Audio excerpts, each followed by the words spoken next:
కార్తీక మాసం ఆచరించవలసిన విధి క్రమము మాత్రమే తెలియజేస్తుంది. కార్తీక మాసములో సోమవార వ్రతముకు ఒక ప్రత్యేకము కలదు. కాన సోమవార వ్రతము విధానము దాని మహిమను గురించి వివరించును. సావధానుడై ఆలకించుము. కార్తీక మాసంలో సోమవారము శివునికి అత్యంత ప్రీతికరమైన రోజు. ఆ రోజున స్త్రీ కానీ పురుషుడు కానీ ఏ జాతి వారైనా కానీ రోజంతా ఉపవాసం ఉండి నదీ స్నానం చేసి తమ శక్తి కొలది దాన ధర్మములు చేసి నిష్ఠతో శివదేవుడిని బిల్వ పత్రములతో అభిషేకం చేసి సాయంత్రం నక్షత్ర దర్శనం చేసిన తరువాత భుజించవలెను. ఈ విధముగా నిష్ఠతో నుండి ఆ రాత్రి అంతయు జాగరణ చేసి పురాణ పఠనం అనరించి తెల్లవారిన తరువాత నదికి వెళ్ళి స్నానమాచరించి తిలాదానం చేసి తమ శక్తి కొలది పేదలకు అన్నదానం చేయవలెను. అటులా చేయలేని వారు కనీసం 3 బ్రాహ్మణులకైనను తృప్తిగా భోజనం పెట్టి తాము భుజించవలెను. ఉండగలిగిన వారు సోమవారం నాడు 2 పూటల భోజనం కానీ ఏ విధమైన పలహారం కానీ తీసుకొనకుండా ఉండుట మంచిది. ఇట్లు కార్తీక మాసమందు వచ్చు సోమవార వ్రతము చేసిన ఎడల పరమేశ్వరుడు కైలాస ప్రాప్తి కలిగించి శివ సన్నిధికి చేర్చును. భర్త లేని వితంతువు సోమవార వ్రతం ఆచరించి శివపూజ చేసినచో కైలాస ప్రాప్తియను, విష్ణు పూజ చేసినతో వైకుంఠ ప్రాప్తియను నందును. దీనికి ఉదాహరణగా ఒక ఇతిహాసం కలదు. దానిని నీకు తెలియజేసేదను, శ్రద్ధగా వినుము.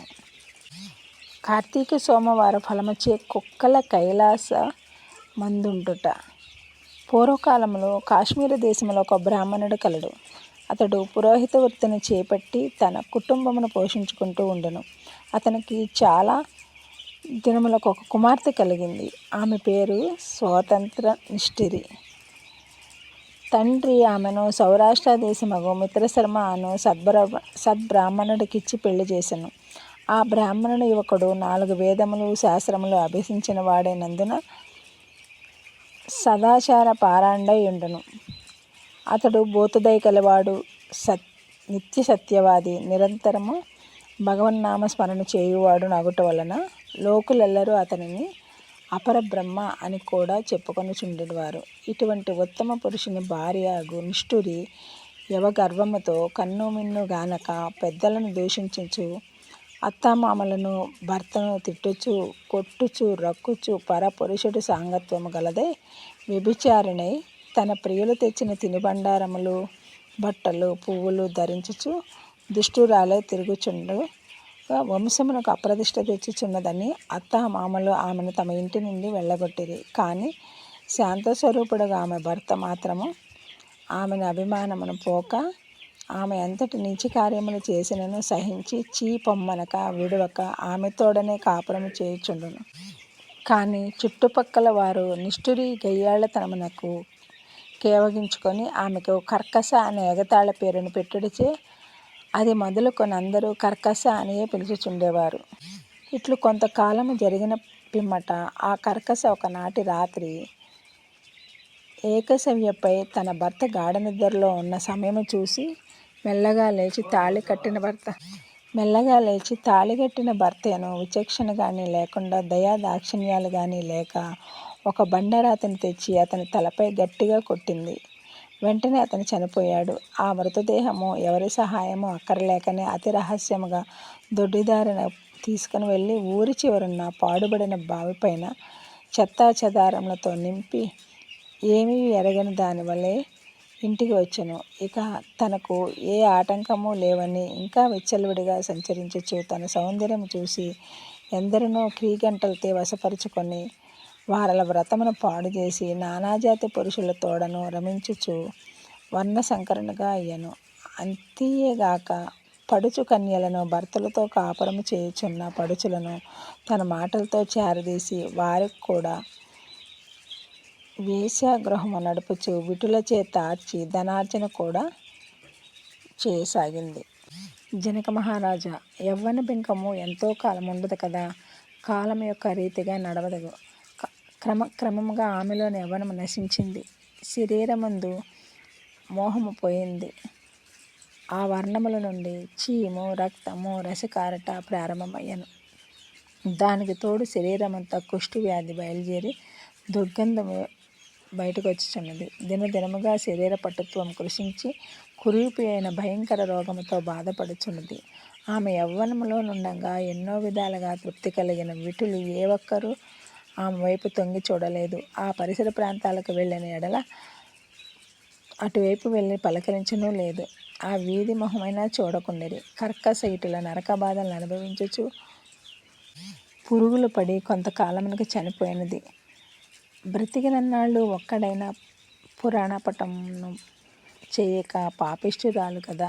చనిపోయిన వెంటనే భయంకరులైన యమభటులు ఆమెను గొంపోయి ప్రేతరాజు యముని సన్నిధిలో ఉంచగా యమధర్మరాజు చిత్రగుప్తుల వారిచే ఆమె పాపపుణ్యముల జాబితాను చూపించి, భటులారా, ఈమె పాపచరిత్ర అంతయు ఇంతయు కాదు. వెంటనే ఈమెను తీసుకువెళ్ళి ఎర్రగా కాల్చిన ఇనపస్తంభమునకు కట్టేయండి అని ఆజ్ఞాపించెను. విటులతో సుఖించినందులకు గాను యమభటులు ఆమెను ఎర్రగా కాల్చిన ఇనపస్తంభమునకు కౌగిలించుకోమని చెప్పిరి. భర్తను బండరాతితో కొట్టి చంపినందుకు గాను ఇనుప గదలతో కొట్టిరి. ప్రతివతల వ్యభిచారులుగా మార్చినందుకు గాను కాగిన నూనెలో పడవేసిరి. తల్లిదండ్రులను అత్తమామలను వాళ్ళందరికీ అపకీర్తి తెచ్చినందుకు గాను నోటిలోనూ చెవుల్లోనూ సీసము పోసి ఇనుప కడ్డీలను కాల్చి వాతలు పెట్టిరి. తుదకు కుంభీపాకము నరకముగా వేయుట, అందు ఇనుప మొక్కలు గల కాకులు, విషసర్పాలు, తేళ్ళు, జర్రులు కుట్టినవి. ఆమె చేసిన పాపములకు ఇటు 7 తరాల వాళ్ళు అటు 7 తరాల వాళ్ళు నరక బాధలు పడుచుండిరి. ఈ ప్రకారముగా నరక బాధలను అనుభవించి కడకు కళింగ దేశమున కుక్క జన్మ ఎత్తి ఆకలి బాధ పడలేక ఇల్లు తిరుగుచుండగా కర్రలతో కొట్టేవారు. కొట్టి తిట్టేవారు. తిట్టుచు తరుముతూ ఉండేవారు. ఇట్లుండగా ఒకానొక శ్రోత్రియ బ్రాహ్మణుడు కార్తీక సోమవారం వ్రతం ఆచరించి ఉపవాసముండి సాయంత్రము నక్షత్ర దర్శనం చేసి బలియన్నము నరుగుపైన పెట్టి కాళ్ళు చేతులు కడుక్కొనుటకై సమయము చూసి ఈ కుక్క వచ్చి ఆ బలియన్నము తినును.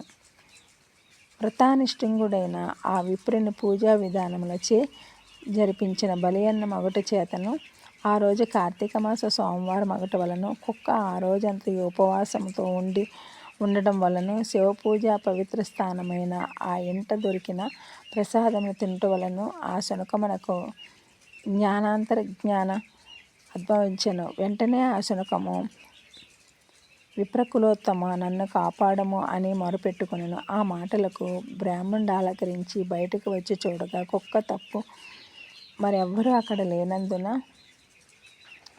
లోపలికి వెళ్ళిపోయాను. మరలా రక్షింపుము అని కేకలు వినబడెను.